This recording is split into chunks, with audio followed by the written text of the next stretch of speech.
आज की इस वीडियो में हम लोग कक्षा 12वीं की भौतिक विज्ञान के चैप्टर 5 के न्यूमेरिकल्स को कर रहे हैं। तो अगर आप एनसीईआरटी बुक से देखेंगे तो एनसीईआरटी बुक में आपको क्वेश्चन नंबर 5.13 पर यह क्वेश्चंस मिल जाएंगे। ठीक है, क्वेश्चंस में कहा क्या गया है, कहा गया क्षैतिज तल में रखे एक छोटे छड़ चुंबक का अक्ष, छोटे छड़ चुंबक का जो अक्ष है चुंबकीय उत्तर दक्षिण दिशा के अनुदिश है। ठीक है, यह जो चुंबकीय उत्तर दक्षिण दिशा है वह जो छोटा चुंबक है उसके क्या रखा गया है, अनुदिश रखा गया है। फिर कहा है संतुलन बिंदु, इसको आप उदासीन बिंदु भी कहते हैं। संतुलन बिंदु चुंबक के अक्ष पर इसके केंद्र से 14 सेंटीमीटर दूर स्थित है। इस स्थान पर पृथ्वी का चुंबकीय क्षेत्र 0.36 गॉस योगनति कोण 0 है। चुंबक के अभिलंब समद्विभाजक पर इसके केंद्र से उतनी ही दूर स्थित किसी बिंदु पर परिणामी चुंबकीय क्षेत्र क्या होगा, आपको यही बताना है। ठीक है, तो देखिए यह आपका हो गया भौगोलिक उत्तर और यह हो गया दक्षिण। ठीक है, अब इसमें आपको क्या रखा गया, इसके अनुदिश आपने एक इसमें छोटा सा क्या रखे हैं, छड़ चुंबक रख दिए हैं। तो हमने इसमें एक छोटा सा छड़ चुंबक रख दिया। ठीक है, जो इस तरह से है, यह नाम यस, ठीक इसके अपोजिट होगा। अब उसके बाद देखिए इसमें क्या कहा गया है, आपने क्या किया कि इसके क्षैतिज तल में एक छड़ चुंबक आपने इसके अक्ष के क्या रख दिया, अनुदिश रख दिया, उत्तर और दक्षिण के। फिर कहा संतुलन बिंदु जो है चुंबक के अक्ष पर इसके केंद्र से 14 सेंटीमीटर दूर है।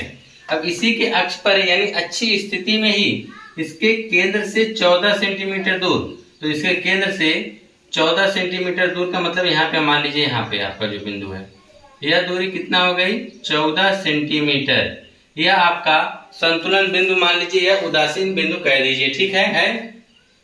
अब कह रहा है कि इस स्थान पर जो पृथ्वी का चुंबकीय क्षेत्र 0.36 गॉस और उन्नति कोण क्या है, 0 है। और फिर उसके बाद कहा है कि चुंबक के अभिलंब समद्विभाजक पर, चुंबक का यह हो गया, इसके अभिलंब समद्विभाजक पर इसके केंद्र से उतनी ही दूर का मतलब जितना कि इसके केंद्र से यह बिंदु है 14 सेंटीमीटर दूर, उतने ही दूर इसके लंब समद्विभाजक यानी निरक्षीय स्थिति में आपको इसके केंद्र से उतने ही दूर मतलब इसके केंद्र से 14 सेंटीमीटर की दूरी पर इसके निरक्षीय स्थिति में आपको बताना है किसी बिंदु पर परिणामी चुंबकीय क्षेत्र कितना होगा। तो आपको यहाँ पर इसकी अच्छी स्थिति में चुंबकीय क्षेत्र दे दिया है, लेकिन आपसे निरक्षीय स्थिति में पूछ रहा है, यानी इसके लंबवत यहाँ पर कोई बिंदु है, मान लीजिए P, मान लीजिए यहाँ पर आपसे पूछा है कि इस बिंदु P पर आपको चुंबकीय क्षेत्र कितना प्राप्त होगा, जबकि इसके केंद्र से इसकी दूरी जो है 14 सेंटीमीटर दी है। अब आप सोचेंगे कैसे, यहाँ पे देखिए लिखा भी है, कहा है कि इसके केंद्र से उतनी ही दूर पर स्थित है। उतनी ही दूर का मतलब जितना यहाँ से इसकी दूरी उतना इसकी यहाँ से दूरी है। ठीक है, तो आपको बताना है इस बिंदु P पर कितना चुंबकीय क्षेत्र उत्पन्न होगा। ठीक है, तो इस क्वेश्चन को किस प्रकार से लगाएंगे, जो चीजें आपको पता पहले उसको आप लिख लीजिए। आपको पता है केंद्र से दूरी, तो दूरी r बराबर आप लिख दीजिए 14 सेंटीमीटर। तो 14 सेंटीमीटर को मीटर में बदल देंगे, क्या आ जाएगा, 14 गुणे 10⁻² मीटर। ठीक है, अगर उसमें 10⁻² से गुणा कर देंगे सेंटीमीटर मीटर में बदल जाएगा। फिर कहा है कि इस स्थान पर पृथ्वी का जो चुंबकीय क्षेत्र है, चुंबकीय क्षेत्र यानी B का मान दे दिया है 0.36 गॉस है। फिर कहा है उन्नति कोण 0 है, यानी थीटा का मान कितना दे दिया है, 0 अंश है। अब यह देखिए कि इसका जो चुंबकीय क्षेत्र है जो यहाँ P, तो इसका जो चुंबकीय क्षेत्र भी है और इसका जो क्षैतिज घटक, और हाँ देखिए इसके अच्छी स्थिति में, चुंबक के अच्छी स्थिति में हम लोग चुंबकीय क्षेत्र मानेंगे BAX मानेंगे, क्या मानेंगे, BAX। तो चुंबकीय क्षेत्र की अच्छी स्थिति में होगा, जो चुंबकीय क्षेत्र की अच्छी स्थिति में होगा वह इसके क्षैतिज घटक के क्या होगा, बराबर होगा। तो इसका जो चुंबकीय क्षेत्र का जो चुंबकीय क्षेत्र की जो अच्छी स्थिति होगी BAX, वह चुंबकीय क्षेत्र के क्षैतिज घटक के क्या होगी, बराबर होगी, BAX के क्या होगी, बराबर होगी। तो यहाँ पे हो जाएगा BAX बराबर, तो हो जाएगा आपका BAX बराबर जो होगा आपका, इसका क्या होता है, BH बराबर आपका होता है B cos थीटा होता है। क्या होता है, B cos थीटा। तो हम यहाँ पे देखेंगे थीटा का मान कितना है, 0, तो हो जाएगा BAX बराबर B cos 0। और cos 0 का मान 1, तो हो जाएगा BAX बराबर B। क्या हो जाएगा? BAX बराबर कितना आ जाएगा? B आ जाएगा। यानी इसके जो क्षैतिज घटक होगा, यानी सॉरी, इसका जो अच्छी स्थिति में जो चुंबकीय क्षेत्र होगा वो इसके B के क्या होगा? बराबर होगा। अब हम देखेंगे इसकी निरक्षीय स्थिति में, निरक्षीय स्थिति में चुंबकीय क्षेत्र, चुंबकीय क्षेत्र, तो निरक्षीय स्थिति को हम लोग किससे व्यक्त करते हैं? चुंबकीय क्षेत्र को BEQ से। किससे व्यक्त करते हैं? BEQ से। लिखेंगे BEQ बराबर, और आप जानते हैं BEQ बराबर होता है 1/2 BAX के। किसके बराबर होता है? 1/2 BAX के। अब आप सोचेंगे कैसे, तो आइए हम आपको सिद्ध करके दिखा देते हैं। आप लोग जानते हैं चुंबकीय क्षेत्र BAX यानी अच्छी स्थिति में क्या फार्मूला होता है? μ0/4 गुणे 2m बटा क्या होता है? r³ होता है। ठीक है। अगर हम निरक्षीय स्थिति की बात करें, BEQ बराबर μ0/4 गुणे m/r³ होता है। ठीक है। तो अगर हम इस 2 को इधर कर दें, इस 2 को हम इधर कर दें तो ऐसे बन जाएगा, नहीं इसको ऐसा करना चाह रहे हैं।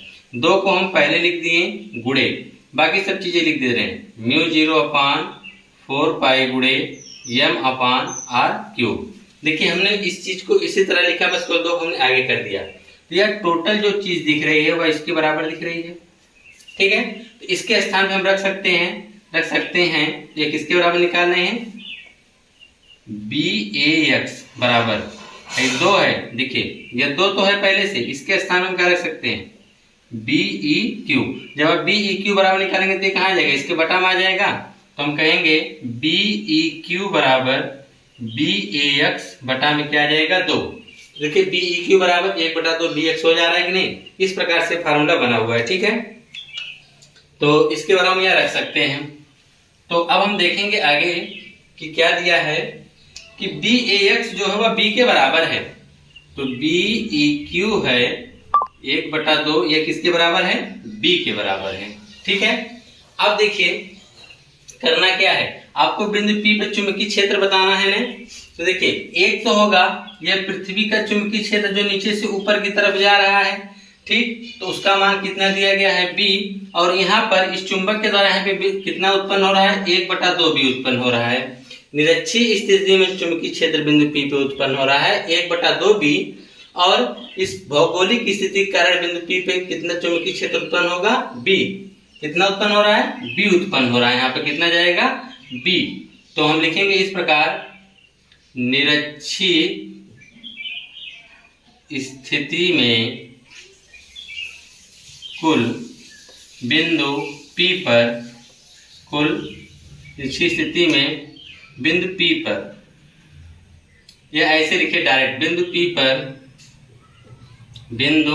P पर उत्पन्न कुल चुंबकीय क्षेत्र, उत्पन्न कुल चुंबकीय क्षेत्र कितना हो जाएगा? तो एक देखिए कितना, एक अच्छी स्थिति में हो रहा है और एक निरक्षीय स्थिति में। तो निरक्षीय स्थिति में इसके द्वारा हो रहा है कितना? 1/2। इसकी निरक्षीय स्थिति में इस चुंबक के द्वारा यहाँ पे कितना उत्पन्न हो रहा है? 1/2 प्लस, अब देखिए यहाँ पे चुंबक के, पृथ्वी के जो चुंबकीय क्षेत्र उसके द्वारा कितना उत्पन्न हो रहा है? B। कितना उत्पन्न हो रहा है? B। देखिए यहाँ पे दिया है ना, इसके क्षैतिज घटक है ना B, कितना उत्पन्न हो रहा है? B। तो हम इसको जोड़ देंगे, तो ये देखिए इसके बटा में कुछ, इसके बटा हम क्या ले लेंगे? 1 और 2 का एलसीएम आ जाएगा 2। ठीक है। तो 1 से अगर 2 में भाग करेंगे तो B हो जाएगा, प्लस 1 से भाग करेंगे 2 में 2, और 2 का B में उड़ा करेंगे तो 2B हो जाएगा। यानी कुल मिला के 3B बटा क्या आ गया? 2 आ गया। अब हम क्या करेंगे? B का मान रख देंगे। B का मान कितना है? 0.36। तो यहाँ पे हम रख देंगे 3/2 गुणे 0.36। 2 से आप इसे काट देंगे, कितनी बार में कटेगा? 18 बार में, तो हो जाएगा 10.18। तो 18 × 54 यानी 0.54 क्या आ जाएगा? गॉस आ जाएगा। तो बिंदु P पर कितना अपचुंबकीय क्षेत्र उत्पन्न होगा? 0.54 गॉस उत्पन्न होगा। कितना होगा? 0.54 गॉस, उतना क्या होगा? टोटल उत्पन्न होगा। ठीक है। अब इसके बाद देखिए जो इसका अगला स्टेप है, तो अब हम देखेंगे अगला प्रश्न, ठीक है।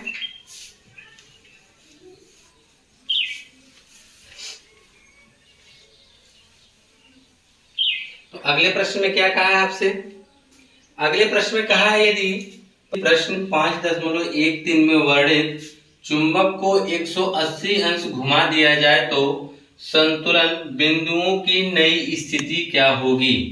तो आपसे पूछा गया है कि जो आप चुंबक था उसको आपने क्या किया, 180 अंश पे घुमा दिया। जैसे कि पहले था कि आपने देखा था यह भौगोलिक उत्तर था और यह दक्षिण, और यहाँ पे आपने एक चुंबक रखा था, ठीक है, यस और यन।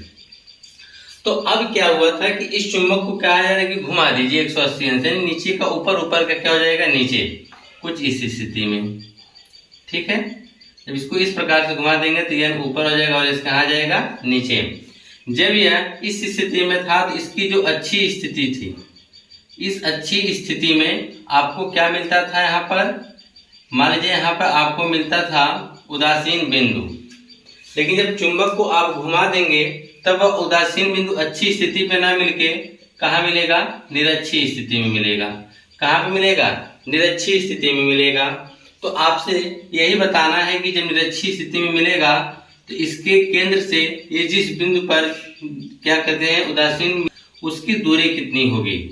तो एक चीज आप लोग ध्यान दीजिएगा कि यहाँ से लेके जब यहाँ तक यानी ये अच्छी स्थिति थी तो इसके बीच की दूरी को हम लोग व्यक्त करते थे RAX से। किससे व्यक्त करते हैं, RAX से। जब ये निरक्षी स्थिति में होगी तो हम व्यक्त करेंगे REQ से। किससे व्यक्त करेंगे, REQ से। दोनों में ही डिफरेंट है, ठीक है। अगर अच्छी स्थिति में रहेगा उदासीन बिंदु, इसकी अंदर दूरी को व्यक्त करेंगे RAX से, निरक्षी स्थिति में व्यक्त करेंगे REQ से, ठीक है। तो अब हमको देखिए क्या करना है, बताना है कि ये जो दूरी होगी यह कितना होगी। तो सबसे पहले हम यह देखेंगे कि अच्छी स्थिति में कितना मिलता था, यहाँ पे जो चुंबकीय क्या कहते हैं, जो चुंबकीय क्षेत्र है कितना उत्पन्न होता था। लिखेंगे जब उदासीन बिंदु अच्छी स्थिति पर हो, कहाँ पर हो, अच्छी स्थिति पर हो, ठीक है। जब अच्छी स्थिति का मतलब कि उसके अक्ष पर हो, ठीक है। तो हम देखेंगे तो इसका जो क्षैतिज घटक क्या होगा, BH, जो इसका क्षैतिज घटक होगा इसके चुंबकीय क्षेत्र के क्या होगा, बराबर होगा। तो इसका चुंबकीय क्षेत्र क्या है, B। और यह जब उदासीन अच्छी स्थिति में होते हैं तो उसमें चुंबकीय क्षेत्र का जो मान होता है, फार्मूला क्या होता है, μ0/4π गुणे 2m/r³ होता है। लेकिन यहाँ r जो है इसकी जो हमने दूरी को किससे व्यक्त किया, RAX से, तो यहाँ पर क्या हो जाएगा, RAX हो जाएगा, ठीक है। तो आप लिख सकते हैं कि BH क्षैतिज घटक BH बराबर μ0/4π गुणे 2m/r³AX, ठीक है। तो हमको RAX का मान चाहिए, ठीक है। यहाँ पे R का मान चाहिए, इसलिए हम इसकी R से कंपेयर करेंगे, तुलना करेंगे। तो इसको हम इधर करेंगे तो इसके यहाँ पे एक बटा में इधर गुणा होगा और ये चीज गुणा में कहाँ जाएगा, इसके बटा में। तो आ जाएगा R³ बराबर, तो ये कहाँ चला जाएगा, यहाँ पर और यहाँ पे आ जाएगा, ठीक है। बाकी सब उसी तरह रहेंगे। μ0/4π गुणे 2m बटा में क्या आ जाएगा, BH आ जाएगा। क्या आ जाएगा, BH आ जाएगा, ठीक है। यहीं पे इसको राइट, इसको समीकरण नंबर 1 बना के क्या करते हैं, छोड़ देते हैं। अब अगला स्टेप में, अब ये तो हमने तब देखा जब अच्छी स्थिति पर हो। अब देखेंगे कि जब क्या हो, जब उदासीन बिंदु कहाँ पर हो, निरक्षी स्थिति में हो। तो लिखेंगे जब उदासीन बिंदु कहाँ पर हो, निरक्षी स्थिति में हो, निरक्षी स्थिति में हो। तो जब निरक्षी स्थिति में होगा तब क्षैतिज घटक होगा BH इस चुंबकीय क्षेत्र के क्या होगा, बराबर होगा। क्या होगा, चुंबकीय क्षेत्र के बराबर हो जाएगा। लेकिन ये निरक्षी स्थिति में है, इसका फार्मूला क्या हो जाएगा, μ0/4π गुणे यहाँ पे 2m होता है तो यहाँ पे क्या हो जाएगा, m/r³। लेकिन यहाँ से इसके बीच की दूरी को हम लोग किससे व्यक्त किए हैं, EQ से, ठीक है। अब उसके बाद हम लिखेंगे कि BH बराबर आपका होगा μ0 क्या हो जाएगा, म्यू 0 अपान 4 पाई गुणे यम upon R cube E cube. ठीक है, इसको हम इधर कर देते हैं, इसको इधर कर देंगे, क्योंकि ये बटा में इधर आके गुणा में होगा, और जो चीज गुणा में कहाँ चली जाएगी, बटा में इसके। तो हो जाएगा आर क्यूब ई क्यूब बराबर आपका आ जाएगा म्यू 0 अपान 4 पाई गुणे यम अपान बी एच आ जाएगा। ठीक है, और हाँ एक चीज हम लोग और कर सकते थे, यहाँ पर इस 2 को हम यहाँ आगे कर देते हैं। ठीक है, समीकरण एक यहाँ ना बना के आप यहाँ बनाइएगा ऐसे, आर क्यूब ए एक्स बराबर इस 2 को हम पहले लिख देते हैं 2 गुणे, बाकी सब कुछ उसी तरह म्यू 0 अपान 4 पाई गुणे ये हो जाएगा यम अपान बी एच। अब इसको हम समीकरण नंबर क्या बना लेते हैं, ए। अब देखेंगे कि यहाँ पर यह जो मान इतना है वह इसके क्या है, बराबर है, तो हम इसके जगह पर आर क्यूब ई क्यू रख सकते हैं। ठीक है, तो इसको हम हटा देते हैं, मिटा देते हैं, फिर आप लोग इसको बना लीजिएगा। तो फिर उसके बाद देखिए हम क्या करेंगे, तो ये समीकरण 1 बना लेते हैं, इसको समीकरण 2 कर देते हैं। ठीक है, तो समीकरण 1 में समीकरण 2 का मान हम रख देते हैं। समीकरण 1 में समीकरण 2 का मान रख देने पर, समीकरण 2 का मान रखने पर, अब उसके मान को हम रख देते हैं। जब रखेंगे तो यह क्या है, आर क्यूब ए एक्स बराबर, तो यहाँ पे 2 है तो 2 रहने दीजिए, गुणे यह टोटल मान किसके बराबर है, आर क्यूब ई क्यू के। ठीक है, तो आर क्यूब ई क्यू, आपको इसी का तो मान निकालना है। ठीक है, इसी का जब मान निकालना है तो देखिए आप क्या करेंगे, तो इसको हम बटा में लेके इधर चले जाते हैं। ठीक है, तो यह हो जाएगा आर क्यूब ए एक्स बटा में हो जाएगा आर क्यूब ई क्यूब बराबर में कितना आ गया, 2। अब देखिए ये अलग अलग बटा क्यूब क्यूब है, तो इसको हम एक ही बार क्यूब लिख सकते हैं।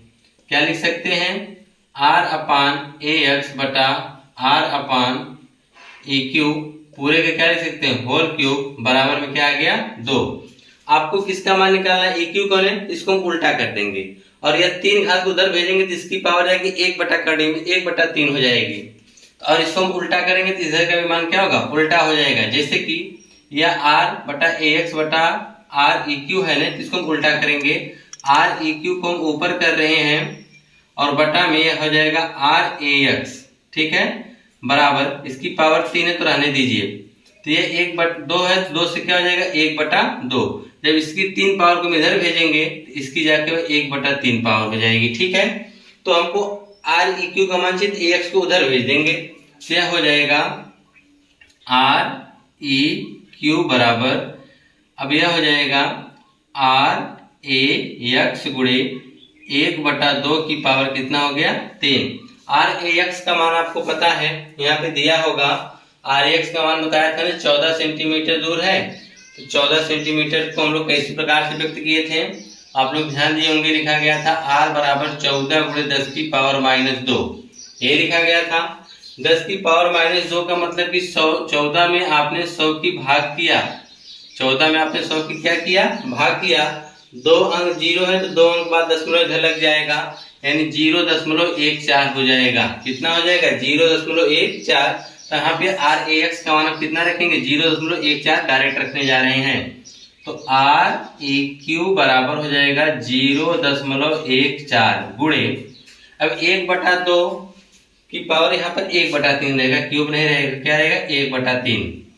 तो इसका जो मान आएगा, एक का आप चाहे कितनों कुछ भी कर लीजिए, एक का तो एक ही रहेगा, लेकिन आप 2 का जब निकालेंगे उसका घनमूल, तो 2 का घनमूल आपको मिलेगा 1.26। ठीक है, कितना मिलेगा, 1.26 मिलेगा। तो अब हम देखिए क्या करेंगे, इसका एक गुणा करेंगे तो क्या आएगा 0.14, ये आ जाएगा 1.26। ठीक है, तो यहाँ पे 2 अंक अंदर 2 अंक अंदर दशमलव खत्म हो जाएगा, 14/126।